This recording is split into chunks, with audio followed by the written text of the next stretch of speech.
The Dooleys, sporting the trademark costumes and haircuts that could only be the 1970s. They were British stars of middle-of-the-road pop. Darling, when you touch my hand, who needs words to understand? We always felt in the back of our mind that they couldn't ignore us forever. The eldest of 6 siblings in the band, leader Jim sang while brother Frank strummed the guitar. We had a plan. We definitely had a plan to succeed. Their first UK hit was in 1977. 2 years later, they sold more records than ABBA or The Police. The Dooleys made their first step towards fame in the 60s. The young family outfit would establish quite a name on the northern club circuit. But whilst still relatively unknown across Britain, the band became icons in an unexpected market: Russia. We'd come from Wilders Pool Leisure Centre in Warrington one day, and down to London the next day on the plane, and you land in Moscow, and all of a sudden you're superstars, you know? And then 3 weeks later, we had a 2 million selling live album, and we just couldn't believe it. And by 1979, they'd well and truly cracked the UK market. Wanted was a smash at number 3.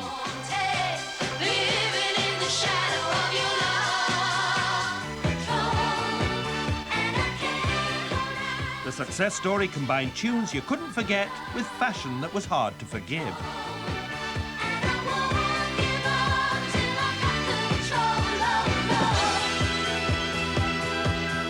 We used to spend about £2 grand a week on clothes. And you've got the old butterfly collars and the waistcoats. Some of the costumes were just fantastic.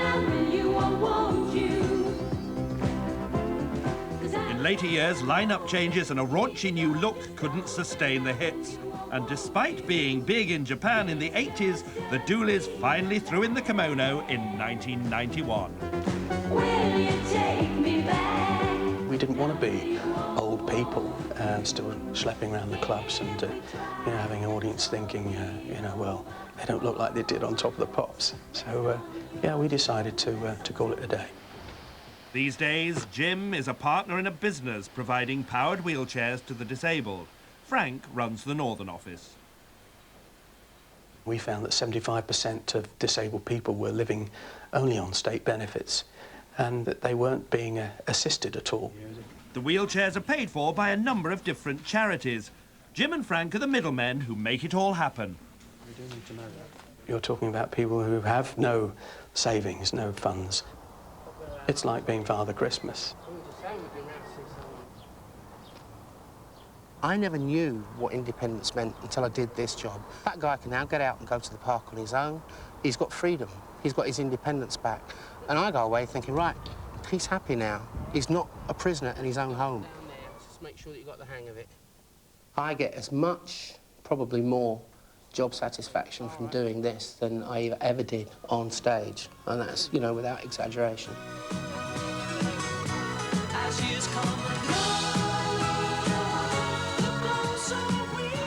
I look back and think it was just unreal. It was our era, and we were enjoying it. It was just fantastic.